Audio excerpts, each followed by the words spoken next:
4th, the week 26. I am with Jonuel Valencia, and we are going to report the topic all about the Republic Act number 7900. What is Republic Act number 7900? It is an act to promote the production, processing, marketing, and distribution of high-valued crops, providing funds, therefore, and for other purposes. Yeah. Sa section 1, ang pinakang title ng batas na ito is High Value Crops Development Act of 1995. Dumako na tayo sa section 2. Dun sa Declaration of Policy, it is hereby declared the policy of the state to accelerate growth and development of agricultural and in general enhance productivity and incomes of farmers and the rural population, improve investment climate competences and efficiency of agribusiness, and develop high-value crop as export crops that will significantly augment the foreign exchange earnings of the country. Through an all-out promotion of the production, processing, marketing, and distribution of high-value crops in suitable areas of the country, the state shall be guided by the principles that land has a social function and land ownership has a social responsibility, as such as owners and lessees of agricultural land, being stewards, have the obligation to cultivate the lands they own or lease and make the land economically productive on a sustainable and environmental friendly manner. The state has the right to expropriate lands not utilized for the benefit of the community and the country as a whole. The state shall effect an efficient use of land and other productive resources with due regard to ecological balance and environmental protection, rural development, equity consideration, mobilization of human resources, and increased agro-industrial production for the alleviation of poverty and sustainable growth objectives.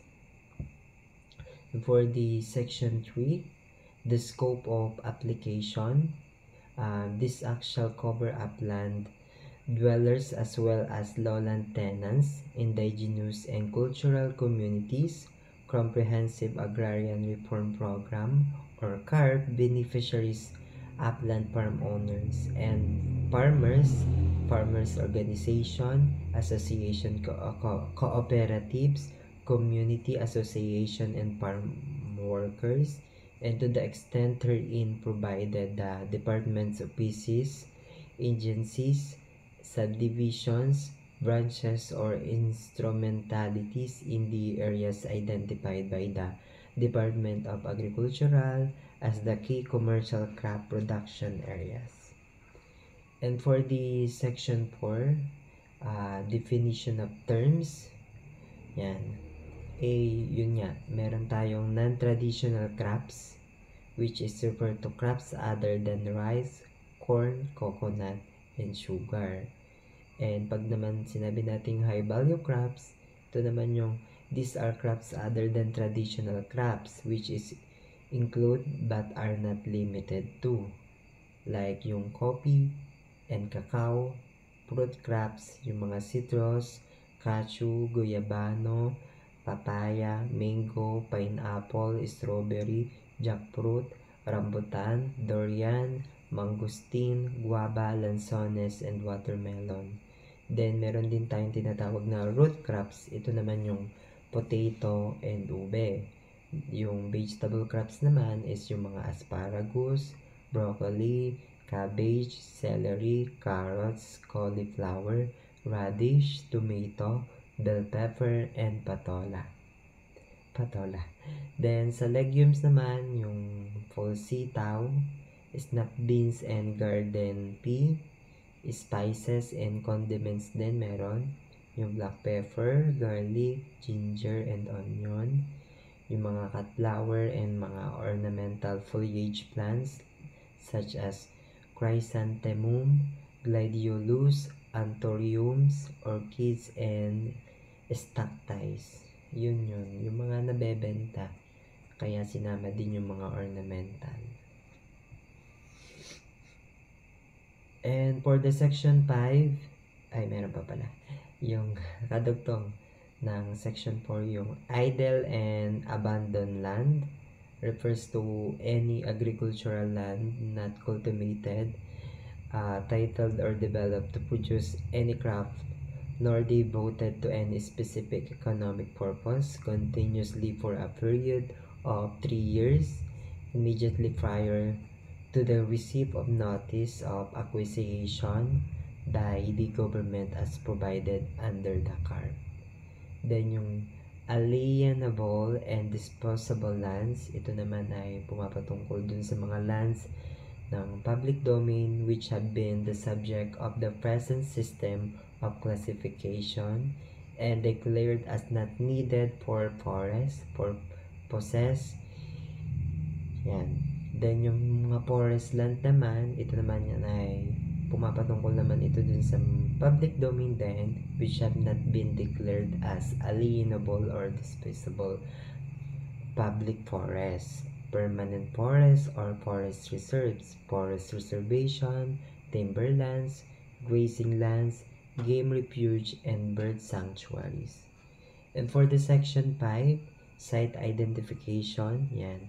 The Department of Agrarian Reform and the Department of Agriculture in coordination with the Department of Environment and Natural Resources and the municipal government concerned shall identify the broad areas suitable for high-valued crops production within 6 months after the effectively of this act, provided that such site identification shall be reviewed at appropriate intervals to ensure consistency with the Agrarian Reform Program and the National Land Use Policy. And for the section 6, which is yung tenurial arrangement, yun nga, farmer cooperatives may lease the land for a period of 25 years and not to exceed 1,000 hectares in area.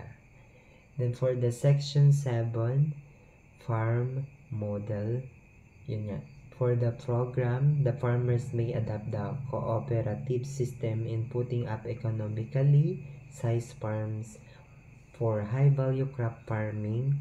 Farmer members shall collectively manage individual farms, which includes contracting process and means of production, planning and coordinating crops varieties, and yun nga, raising breed, hectarage, distribution, and some production measures with reference to the market it shall serve.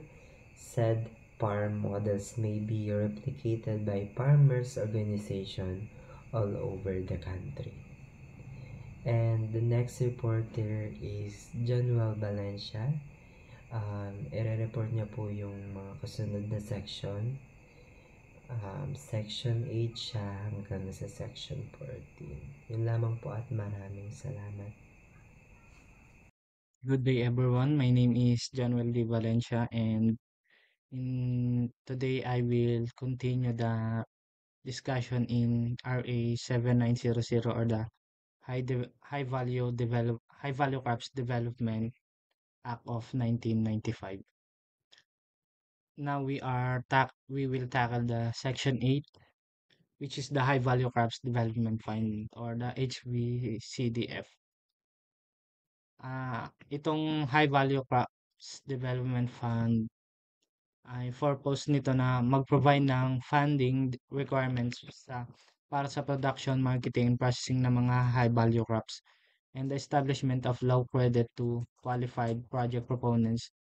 This is hereby created a high-value crops development fund with an initial amount of 1 billion pesos. The High Value Crops Development Fund shall be sourced from the Comprehensive Agricultural Loan Fund or CALF and shall be managed by the two bank, which is the Land Bank of the Philippines and the Development Bank of the Philippines. Other sources of fund including but not limited to borrowings from local and international financial institutions shall also be utilized for direct lending f- shall also be utilized shall also be considered to further support the program. Ang 60% ng High Value Crops Development Fund na ito ay mapupunta sa direct lending ng high value crops producers while the remaining 40% naman ay siyang i-allocate ng agriculture para mag-guarantee yung loans granted by private financial institutions toward high value crop production through existing guarantee institutions. The Department of Agriculture, which is directly responsible for the management of the High Value Crops Development Fund, is hereby authorized to designate the Land Bank of the Philippines and the Development Bank of the Philippines to manage the direct lending operations of the 60% portion of the High Value Crops Development Fund through LBP and DBP facilities or their conduits. All financial institutions, whether public or private, shall be tapped to support the program. Next is participating banks are hereby, or the two banks, which is the Land Bank of the Philippines and the Development Banks of the Philippines, are hereby exempted sa mga compliance requirements ng na naayon sa Presidential Decree number 717, provided that they shall lend a minimum of 5% of their loanable funds without alternative compliance directly to farmers associations or cooperatives. Other sources of funds, including but not limited to borrowings from local and international financial institutions, shall also be considered to further support the program. Next is the Section 9, which is the incentives. The proponents of the program shall be entitled to the following incentives. Ito na yung mga incentives na makukuha ng mga producers ng high value crops. First is the crop insurance. The insurance program of the Philippine Crop Insurance Corporation or the PCIC shall be expanded to cover high value crops. The premium rate shall be set not on the basis of the performance of previous programs, specifically on rice. These incentives pala ay para sa yung proponents ng program sa mga langgam na incentives ito. Next is credit assistance. The High Value Crops Development Fund shall be loaned out to farmers, organizations, associations, or cooperatives composed of but not limited to CARP beneficiaries subject to the prevailing land bank interest rates. Next is credit guarantee. To enhance the bankability of projects, a credit guarantee cover shall be extended by the Kidan and Rural Guarantee Corporation or Kidan Corp, which shall thereby be provided with a commensurate guarantee fund in the form of equity out of the High Value Crops Development Fund. Next is grace period on list of government loan payments. Project proponents shall effect payment on the list not earlier than 2 years after the lease agreement if it's signed and approved. The grace period shall be determined by the gestation periods of the corps. Next is tax exemption. Project proponents as defined in Section 7 of this Act shall be entitled to the following tax exemptions. So, this is the tax exemptions incentives. First is the exemption from taxes and duties subject to the provisions of Article 62 of Republic Act number 6938 of the Cooperative Code of the Philippines. Next is the exemption from the value added tax or the VAT in accordance with Section 103 of the National Internal Revenue Code as amended. And lastly, in the tax exempts is the exemption from taxes, fees, and charges under Title 1 of the Book 2 of the Government Code of 1991 in accordance with Section 133 of the said code. The next incentive is the market linkage. The Department of Agriculture, in coordination with the Department of Trade and Industry, shall link up agribusiness cooperatives directly with consumers cooperatives, agro-processing companies, or exporters to provide marketing outlets and assure relatively higher and stable prices. Agro-processing firms that buying directly from project proponents shall be granted tax rebate.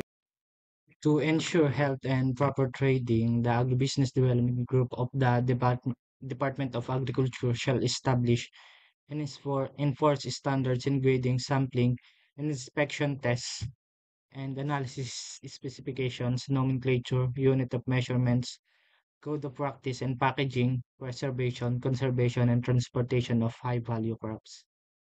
The next incentives is the technical and infrastructure support. Yung pag pag this is where the high value crops development take place. Technical support on research and extension, infrastructures development, financial and market information shall be provided by the Department of Agriculture, Department of Trade and Industry, Department of Science and Technology, Cooperative Development Authority, state universities and colleges, and other relevant government agencies. Sila yung provide ng technical support and infrastructure support sa gagawing high value crops development. And next is the post-harvest facilities. Access to post-harvest facilities, storage and distributions, or transport facilities of existing government agencies shall be facilitated. Assistance shall be given to qualified and viable farmers or growers cooperatives in the availment of soft loans or grants for the construction of forced harvest processes and storage facilities. Guidelines by the Department of Agriculture. Guidelines for the eventual transfer of ownership of these facilities to the proponent shall be formulated by the Department of Agriculture. Next incentives is the good seeds and planting materials. Yung ipoprovide din nila yung mga seeds at planting materials na gagamitin sa pag-develop ng high-value crops. The Department of Agriculture, in coordination with the state universities and colleges, the Department of Trade and Industry, and farmers organizations shall make good seeds and planting materials readily available to farmers cooperatives to ensure high yield and good quality produce yun. Para sila ang magproproduce ng good seeds at planting materials para rin ma-ensure pag yung high yield o malaking maaani at good quality na mapoproduce na high value crops. However, the project proponents may be allowed to import free of duties high quality seeds or planting materials subject to quarantine laws and Section 15 of Republic Act Number 7083, the Seed Industry Development Act of 1992, and fiscal incentives. And lastly, the fiscal incentives. The same fiscal incentives granted by the Board of Incentives shall be automatically granted to project proponents. Next is the Section 10, which is the Interagency Committee. This committee is composed of representatives from the following department and institutions: Department of Agriculture, Department of Agrarian Reform, Bangko Sentral ng Pilipinas, Land Bank of the Philippines, Development Bank of the Philippines, Cooperative Development Authority, Department of Science and Technology, Department of Trade and Industry, the Department of Environment and Natural Resources, and the Department of the Interior and Local Government, and also one each from the small farmers and commercial producer sectors to be the na siyang pipiliin naman, ang pipili dito sa small farmers at commercial producers na na representative ay Secretary ng Agriculture. This committee ay sila ang magpo-formulate at prescribe pagkatapos ng public hearing and publication as required by law ng mga implementing rules and regulations in order to carry out the provisions of this act. The representatives from the Department of Agriculture and Department of Trade and Industry shall be the chairman and vice chairman respectively on the committee. So, sila yung mamumuno dito sa committee ito. The Secretary of the Department of Agriculture shall report to both House of Congress on the status of high yield, high value crops development program biannually. Yon, ire-report nung Secretary ng Department of Agriculture yung mga nangyayari dun sa high value crops development program that 2 times a year or biannually. Next is the section 11, which is the agribusiness development group. This group or agribusiness development group of the Department of Agriculture may existing shall be strengthened to implement, coordinate, and monitor program based on the rules and regulations set forth by the Interagency Committee. Yan, yung agribusiness development group na ito ang siyang ma-manage nitong program na ito para sa high value crops development. Aside from its usual function, alam naman natin na may functional itong agribusiness development group or may usual function na siya. Ito ang madadagdag sa kanyang function according dito ah, sa section 11. First is to assist in the formulation of general and specific policies for the development of high value crops. Next is set up the appropriate system to monitor the utilization of the fund yung, and shall furnish the Bangko Sentral ng Pilipinas regular reports on the financial institutions compliance to the program. Imo-monitor nila yung funds para dito sa development ng high value crops and extend assistance in marketing and distribution of high value crops through monitoring and dissemination of market information, including identification of local supply demand situation, domestic market, matching, and overseas market intelligence and promotion. Yun, i-monitor din nila yung ano, yung mga information na para dito sa high value crops na ito. Next is enjoin the Department of Transportation and Communication. Yun, makikipag-coordinate sila sa Department of Transportation and Communication para sa transporting ng high value crops products ng high value crops para mapa-reduce nito ang marketing cost at ma-ensure syempre yung supply na para sa mga consumers ng mga high value crops.